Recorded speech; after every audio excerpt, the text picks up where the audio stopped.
Hello दोस्तों, welcome to my YouTube channel. दोस्तों, video के अंदर मैं आपके लिए लाया हूँ सामान्य विज्ञान जनरल साइंस के क्वेश्चन। और जनरल साइंस के आज हम 20 इंपॉर्टेंट क्वेश्चंस करेंगे विथ एक्स्ट्रा फैक्ट के साथ। ठीक है दोस्तों, एक्स्ट्रा फैक्ट्स के साथ करेंगे, ज़्यादा क्वेश्चन हम कवर करने का प्रयास करेंगे। और दोस्तों, आउट ऑफ 20 आपको कितने क्वेश्चंस बन रहे थे, आप अपना स्कोर कमेंट बॉक्स में ज़रूर बताइएगा। और आपको मालूम होना चाहिए कि दोस्तों, आपको डेली ऑन क्लासेस जीएस के, जीके के, मैथ के, रीजनिंग, आपकी इंग्लिश की क्लासेस आपको चैनल पर डेली मिल रही होंगी। तो आप चैनल सब्सक्राइब करके रखें यदि आप चैनल पर नए हैं। ठीक है दोस्तों, स्टार्ट करते हैं आज का वीडियो। पहला क्वेश्चन है दोस्तों, आलू किस कुल से संबंधित इकाई है? ठीक है, पूछा गया है, इंपॉर्टेंट क्वेश्चन है, एग्जाम में आता है। आलू किस कुल से संबंधित है? राइट आंसर हो जाएगा दोस्तों ऑप्शन नंबर ए, सोलेनेसी कुल से संबंधित है आलू। और इसी कुल से बिलोंग करते हैं दोस्तों। और एग्जाम्पल ध्यान में रखिए, मिर्च। ठीक है, मिर्च जो होता है, बैगन भी इसी कुल से निर्भर करता है, इसी कुल से आपका बिलोंग करता है। टमाटर हो गया दोस्तों, टमाटर भी इसी कुल में आता है। ठीक है, तो ये कुछ और एग्जाम्पल आप सोलेनेसी का याद रखिए, पूछा जा सकता है। नेक्स्ट क्वेश्चन देखते हैं। क्वेश्चन नंबर सेकंड है आज का दोस्तों। इसके पहले मैंने 3 पार्ट्स में आपको जनरल साइंस के क्वेश्चन दे चुका हूँ, यानी 60 क्वेश्चन कवर कराया था। उसकी सीरीज आपकी आगे चल रही है। ठीक है, यदि वो आपने वीडियोस नहीं देखी है तो लिंक डिस्क्रिप्शन बॉक्स में आप वहाँ से देख सकते हैं, अथवा आप चैनल के प्लेलिस्ट में जाके वॉच कर सकते हैं। तो दोस्तों, सेकेंड क्वेश्चन क्या है? तना काटकर आमतौर पर किसके प्रवर्धन के लिए प्रयोग किया जाता है? ठीक है, क्वेश्चन को समझिए। तना को काटकर आमतौर पर किसका प्रवर्धन यानी किसके वृद्धि के लिए हम उपयोग करते हैं, कौन से पौधे के लिए? तो आपका राइट आंसर हो जाएगा ऑप्शन नंबर बी, गन्ना में ऐसा हम करते हैं। ठीक है, तना काटकर उसका प्रवर्धन के लिए उसके प्रयोग करते हैं। नेक्स्ट क्वेश्चन है question number third. Question number third है दोस्तों, सुगंधित पुष्पों में परागण किसके द्वारा होता है?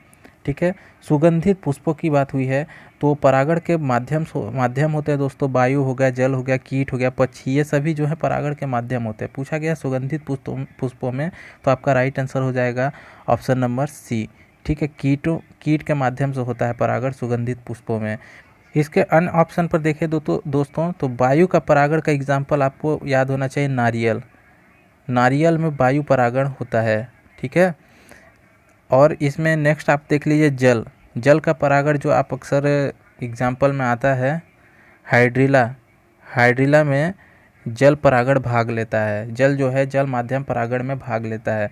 ये 2 और एग्जाम्पल ध्यान में रखिए, वायु और जल के परागण में। ठीक है, नेक्स्ट देखते हैं क्वेश्चन नंबर 4।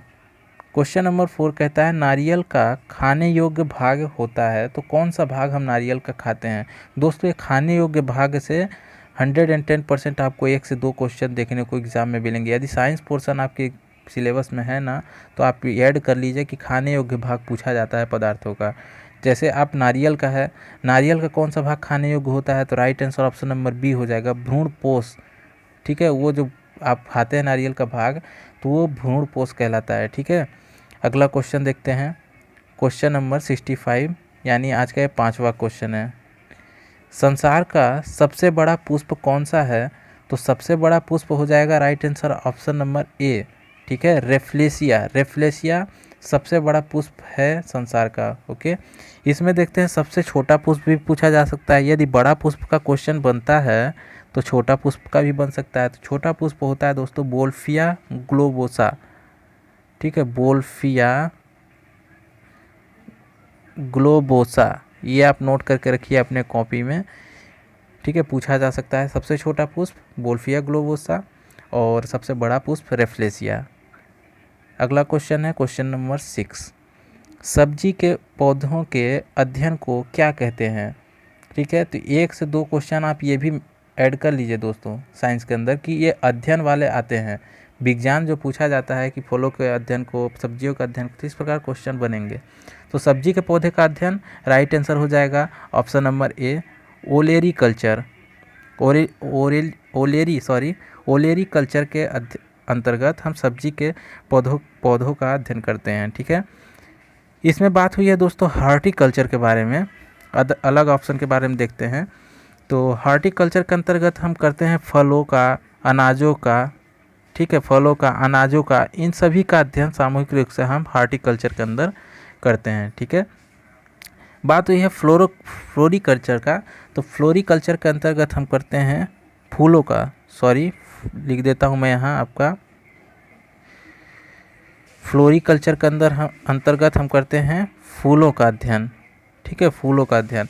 पोमोलॉजी के अंदर हम फलों का अध्ययन करते हैं। पोमोलॉजी में हम फलों का अध्ययन करते हैं। ठीक है, तो ये आपको इस प्रकार याद रखने हैं। नेक्स्ट क्वेश्चन नंबर 7 है, मनुष्य के सूंघने की क्षमता को नियंत्रित करता है। राइट आंसर हो जाएगा दोस्तों ऑप्शन नंबर ए, घ्राणेंद्रिय पाली। यह मनुष्य के सूंघने की क्षमता को नियंत्रित करता है।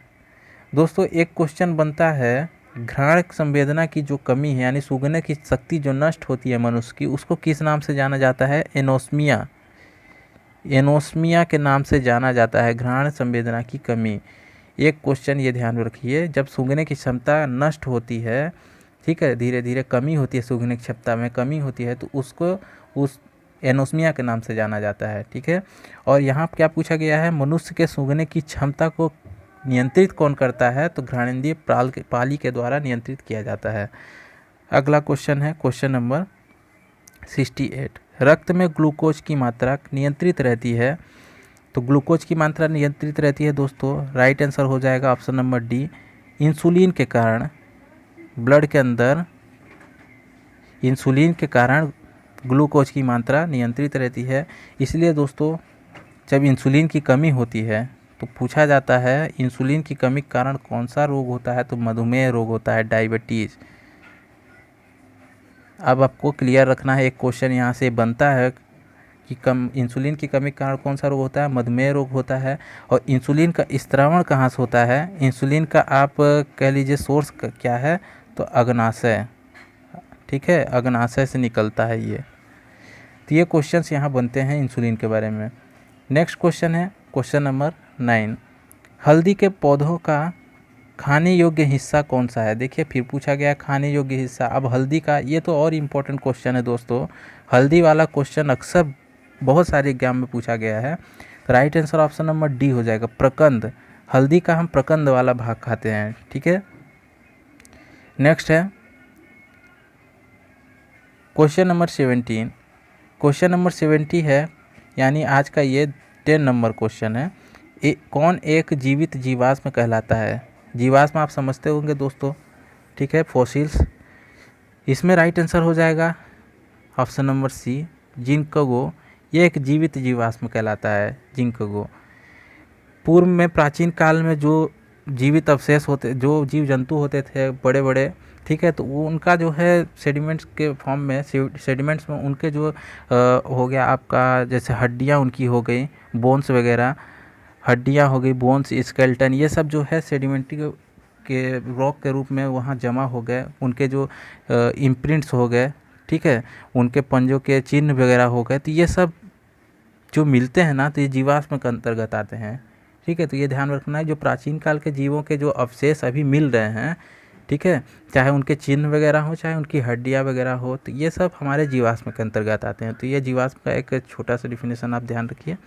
नेक्स्ट है क्वेश्चन नंबर 71, यानी आज का 11 नंबर क्वेश्चन, विद्युत चुम्बकीय प्रेरण की खोज किसने की थी?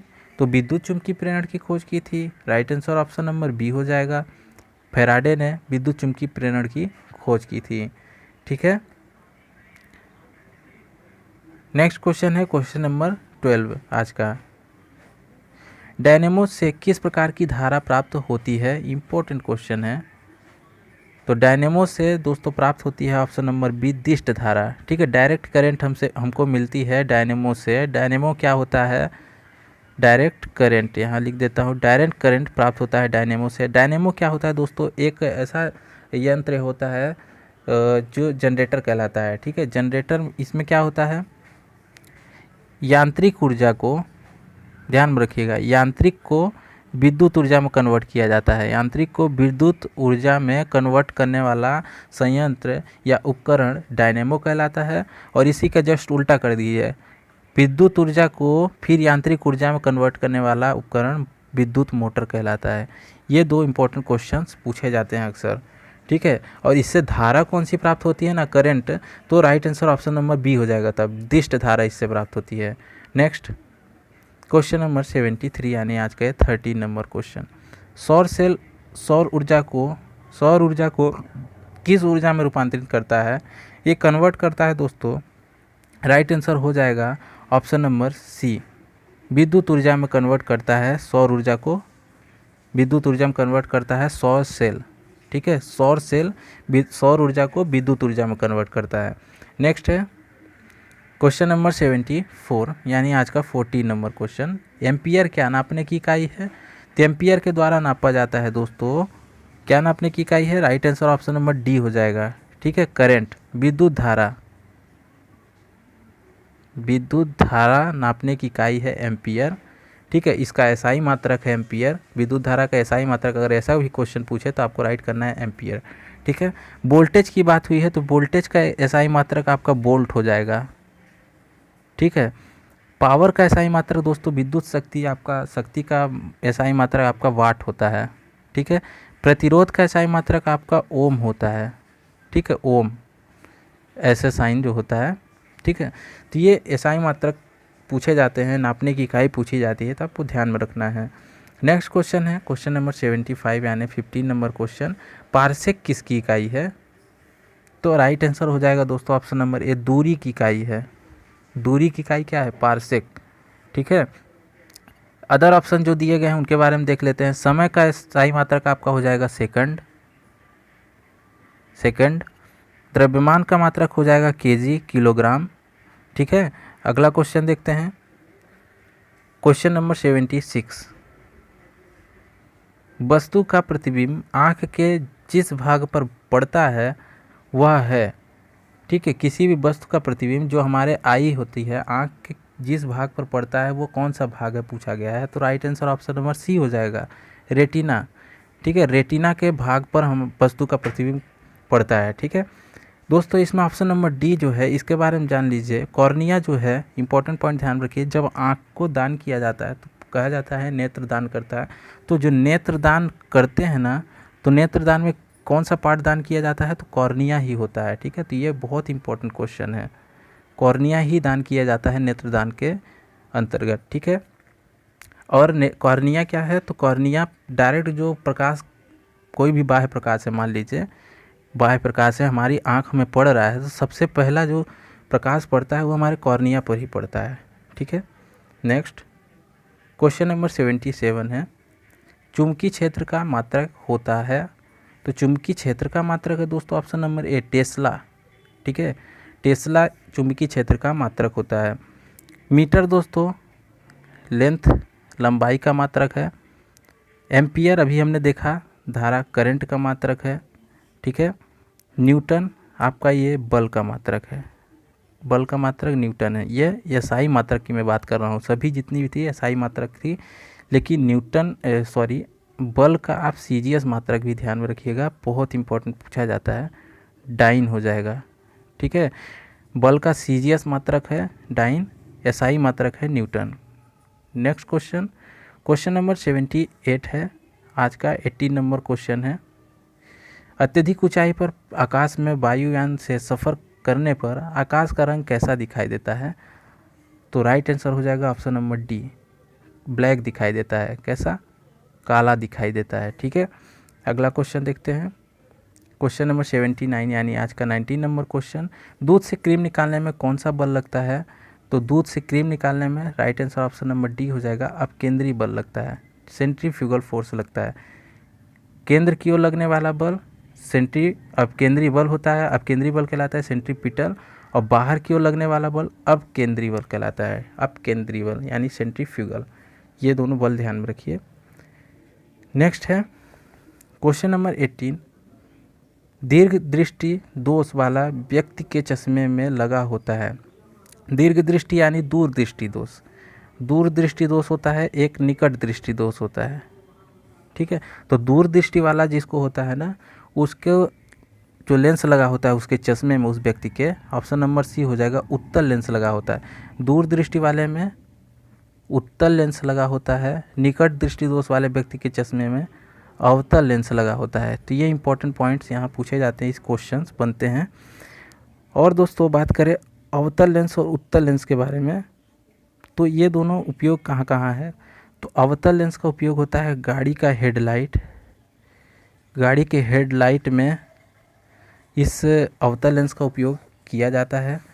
ठीक है, दाढ़ी बनाने में उपयोग में आने वाला लेंस अवतल लेंस होता है। बात करें उत्तल लेंस की, तो दूरबीन जो होते हैं जितने भी, ठीक है, टेलीस्कोप, माइक्रोस्कोप, तो वो सभी में दूरबीन में क्या लगे होते हैं, आपका उत्तल लेंस लगा होता है। ठीक है, और जो याद रखिए एक इम्पॉर्टेंट पॉइंट उत्तल लेंस के बारे में, जो डॉक्टर जांच के लिए इस्तेमाल करता है, तो डॉक्टरों का जो होता है जिस लेंस, वो कौन सा लेंस उपयोग करते हैं, उत्तल लेंस उपयोग करते हैं। तो दोस्तों ये कुछ आपके आज 20 क्वेश्चंस थे जनरल साइंस के बारे में। आपने कितना स्कोर किया कमेंट बॉक्स में ज़रूर बताइएगा। ठीक है, मिलते हैं नेक्स्ट वीडियो में नए क्वेश्चंस के साथ, तब तक के लिए जय हिंद।